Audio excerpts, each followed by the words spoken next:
Le palais d'Imbutsuluicha a convoqué ce jour les journalistes pour une conférence de presse. Les questions ont été restreintes. La présidence de la République continue de faire diversion pour justifier la nationalité française du président de la République malgache en dépit de nombreux articles internationaux confirmant la nationalité française du chef de l'État. L'article 42 du Code de la nationalité malgache est indépendant. Elle s'applique directement au président de la République, dénonce un analyste de la vie nationale. Le chef de l'État malgache a perdu sa nationalité malgache dès son acquisition de la nationalité française, a-t-il expliqué ce jour. À la une de l'actualité internationale en Russie, Vladimir Poutine a tort d'accuser le groupe Wagner de trahison, a déclaré son fondateur, Evgeny Prigojine, assurant que ses combattants n'accepteront pas de déposer les armes, comme leur a demandé le président russe. Les Wagner sont des patriotes russes qui sont entrés en rébellion contre les chefs de l'armée pour libérer le pays de la corruption, du mensonge et de la bureaucratie, a insisté le chef du groupe paramilitaire.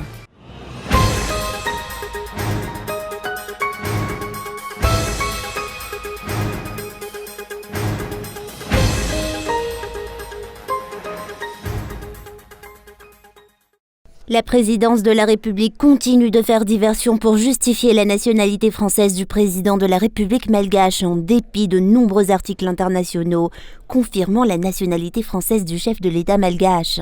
Une fois de plus, la présidence se réfugie dans l'interprétation des textes du Code de la nationalité malgache et du système pour rassurer la foule. Les faits ont pourtant été constatés puis relayés par les organes de presse étrangères qui collaborent avec de nombreux experts avant de publier un article. L'article 42 du Code de la nationalité malgache est pourtant clair. Perd la nationalité malgache, le malgache majeur qui acquiert volontairement une nationalité étrangère. Or, le président de la République malgache a volontairement fait une demande de naturalisation française en 2014.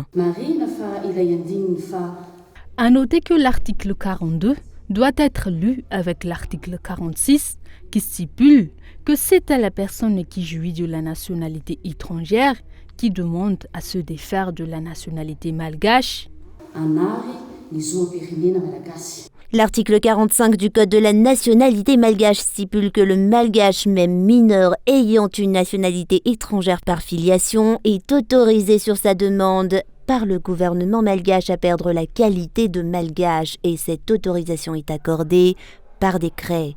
Ce texte ne concerne pas tous les malgaches qui jouissent d'une nationalité étrangère, comme l'a déclaré ce jour la porte-parole du gouvernement.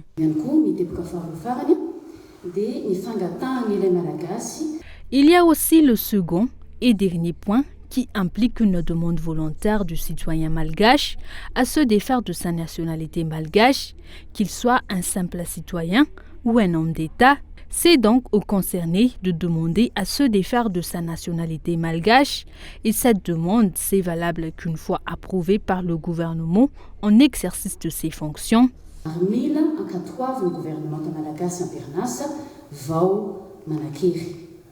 Le palais d'Imbutsuluicha a convoqué ce jour les journalistes pour une conférence de presse.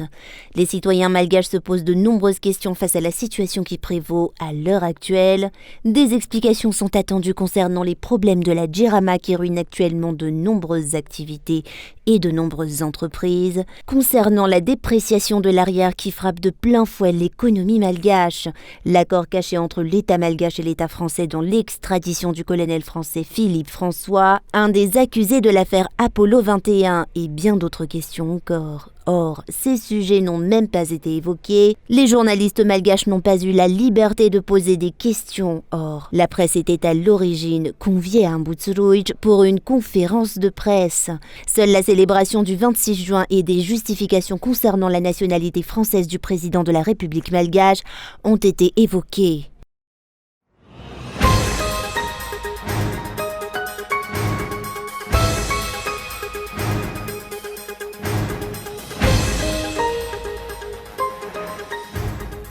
L'article 42 du Code de la nationalité malgache est indépendant.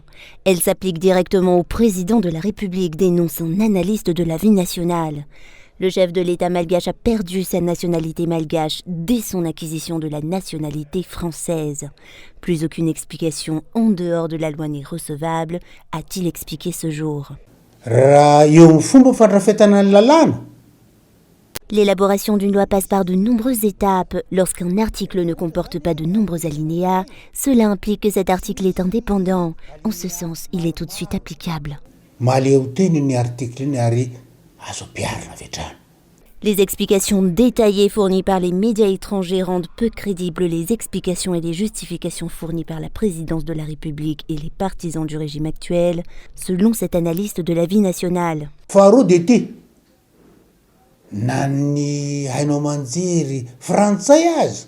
Ce sont les médias français et pas qu'un seul qui ont apporté des explications concernant la nationalité du président malgache. Ces médias n'appartiennent pas aux opposants du régime français actuel, encore moins aux opposants du régime malgache. C'est assez étonnant. Ainsi, il serait étonnant que les Français qui avaient eux-mêmes aidé l'État malgache du temps du PSD à élaborer l'ordonnance portant sur le code de la nationalité malgache, pour ne pas dire qu'ils l'ont intégralement écrit, ne maîtrisent pas le sujet ou ne savent pas de quoi ils parlent.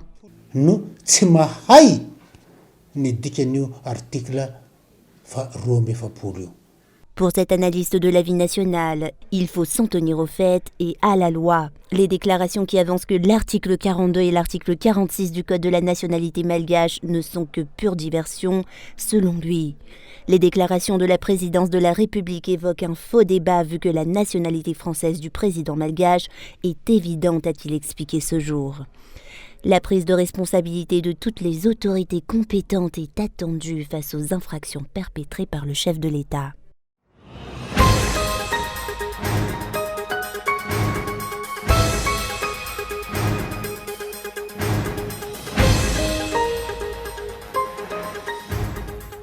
Le corps du député de Madagascar, Rémy Dzaoudjan, a été rapatrié ce jour. De nombreuses personnalités politiques et de nombreux politiciens sont venus l'accueillir cet après-midi à l'aéroport international d'Ivatu. Le président national du parti Malagas Miramieng, Adzonjiane Narvelo, et son épouse, ainsi que les membres de ce parti politique, étaient présents.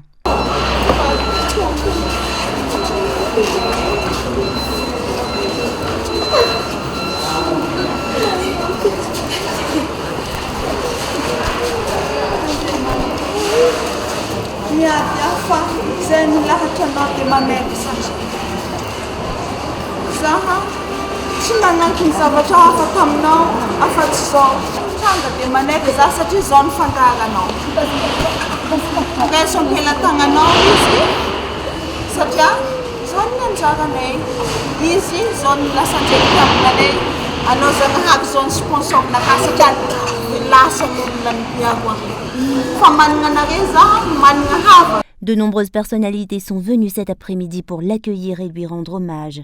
Une preuve de respect envers ce député de Madagascar, élu à Antsui, et un soutien à toute sa famille.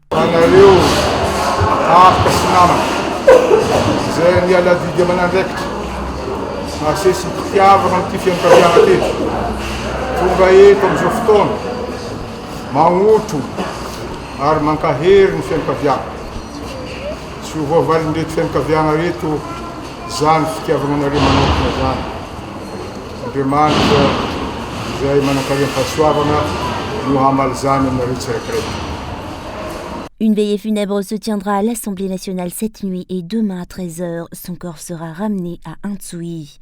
Le député Dzaoudjan fait partie des élus qui ont effectué le plus long mandat de l'histoire de l'Assemblée nationale. Il a compté 5 mandats à son actif. En tant qu'élu, il a quitté ce monde en plein exercice de ses fonctions de parlementaire.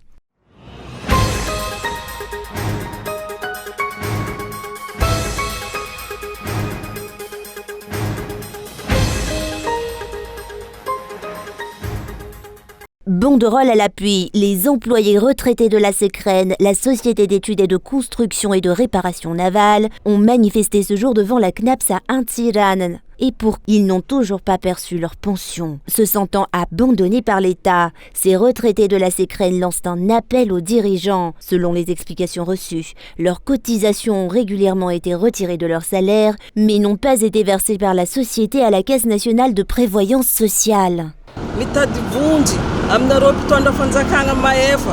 Nous nous adressons à vous, les dirigeants actuels, mais surtout à vous, Monsieur le Président de la République André Rajoelina. Nous sollicitons votre aide, sauvez-nous, aidez-nous, nous sommes en grande difficulté, nous souffrons, notre cotisation à la CNAPS n'a pas été payée, ils l'ont retirée de notre salaire, mais ils ne l'ont même pas versée ici, à la CNAPS, et maintenant, la CNAPS refuse de nous payer alors que nous sommes en difficulté. L'État trouve toujours des excuses, dénonce un retraité face à la situation qui prévaut. Une réunion avec la région s'est tenue. En président du directeur de cabinet de la fonction publique et tout s'est bien déroulé. Nous pensons maintenant que ce n'était que pour nous calmer et nous rendre dociles. Vu que jusqu'à maintenant, rien ne s'est passé, ils nous sont mis sur la liste noire du numéro qu'ils nous ont donné. Ces retraités se sentent abandonnés par le régime actuel. Ils continuent de se plaindre face à l'inertie de l'État.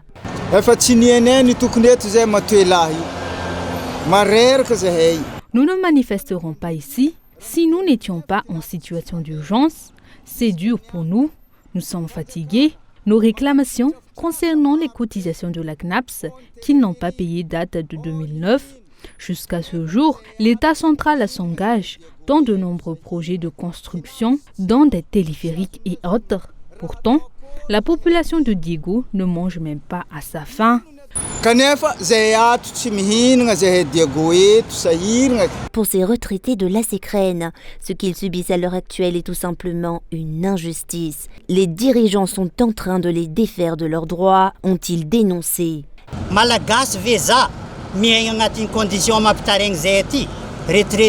Je suis malgache et je vis dans ces conditions de vie impropres qui est à l'origine de nos plaintes. Je suis un employé retraité et je ne jouis même pas de mes droits.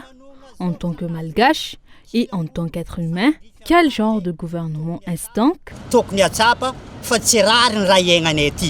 Désespérés et en difficulté, ces employés retraités ne peuvent que demander à ce que leur cas soit rapidement considéré.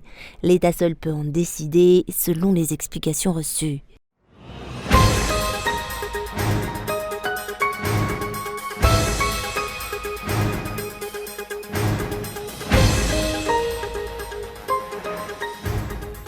La filière de l'élevage des poules pondeuses et des poulets de chair est en péril. Les acteurs regroupés au sein de l'interprofession aviaire de Madagascar ont tiré la sonnette d'alarme. L'augmentation du prix du maïs est la première cause. En mars et avril dernier, le kilo de maïs est monté jusqu'à 2700 ariars, ce qui a entraîné des pertes chez les éleveurs, dont certains ont été contraints depuis à réduire de moitié leur cheptel avicole. Nous serons bientôt au mois de juillet et il ne nous reste plus que les récoltes du mois de septembre. Il s'agit de la production du Nord. En ce sens, de quel maïs disposerons-nous pour tenir jusqu'en février 2023 ?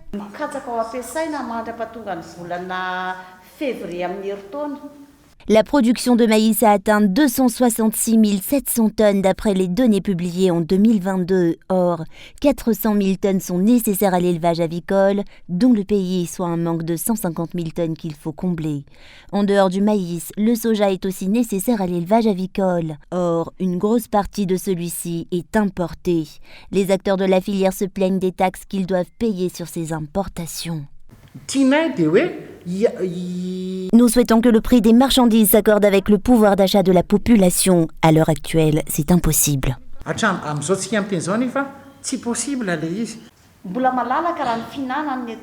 Le marché des œufs est encore très ouvert. Nous avions exhorté les éleveurs de poulets à en produire davantage dans le cadre du Festival des œufs. Les acteurs de la filière demandent à ce que des mesures soient prises pour améliorer la production, notamment de maïs et de soja, dans le pays. L'objectif est de produire des poulets et des œufs de qualité, répondant aux normes d'élevage et à la portée de la bourse du consommateur, ainsi que d'améliorer la consommation de poulets de chair et d'œufs à Madagascar. La consommation est actuellement de 20 œufs par habitant par an et 2,5 kg de viande par habitant par an, alors que la moyenne mondiale est de 1 œuf par jour par personne et de 14 kg de viande par personne par an.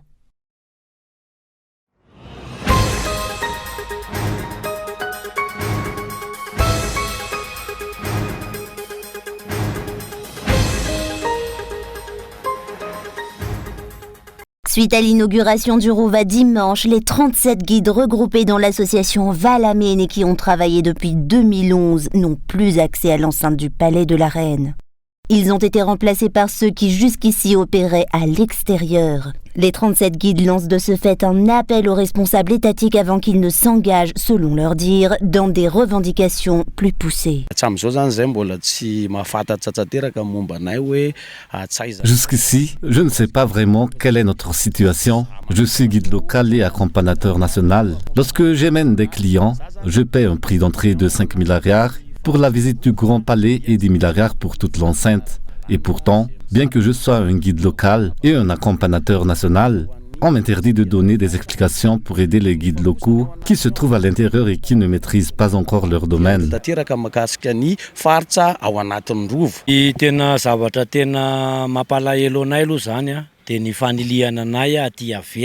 Nous sommes dépités d'avoir été déboutés à l'extérieur. Nous faisons vivre notre famille grâce à ce métier. On ne nous donne plus de responsabilités à l'intérieur. C'est pour ça que vous nous voyez à l'extérieur de l'enceinte. En tant que guide local, nous travaillons avec les agences de voyage. On nous fait confiance et on nous appelle lorsqu'il y a des clients qui veulent visiter le Rouve ou la Haute-Ville. Si on emmène des clients et qu'on nous empêche de donner des explications à l'intérieur, c'est comme si on était des prestataires qui ont recours à d'autres prestataires. On nous exclut donc de l'organisation. Nous payons pourtant les droits d'entrée demandés. Ces guides locaux demandent à ce qu'ils soient réintégrés dans l'enceinte du Rouve. Ils déclarent avoir une existence légale et avoir suivi une formation sanctionnée par un certificat le 13 juin dernier.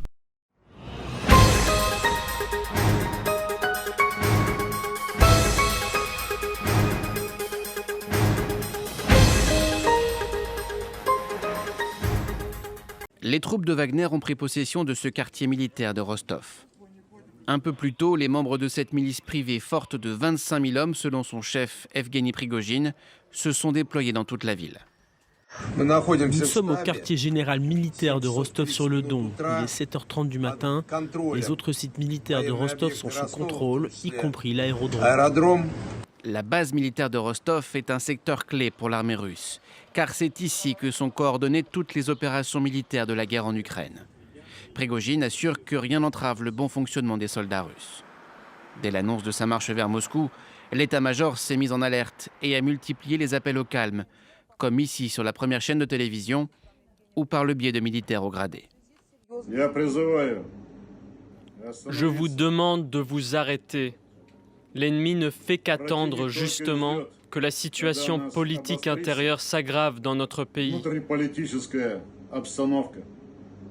Il est inacceptable de faire le jeu de l'ennemi en ces temps difficiles pour le pays. Point de départ de cette rébellion, le bombardement supposé de casernes où étaient stationnés des paramilitaires de Wagner en Ukraine. Pour Evgeny Prigojine, Moscou a délibérément bombardé ses troupes pour mieux l'affaiblir. Le chef de Wagner ne nomme directement pas Vladimir Poutine et vise plutôt l'un de ses principaux bras droits, le ministre de la Défense, Sergueï Shoïgu. Dans l'un de ses messages vidéo, il remet ouvertement en question l'intervention militaire russe en Ukraine, utilisée selon lui pour servir les intérêts d'un petit groupe d'oligarques.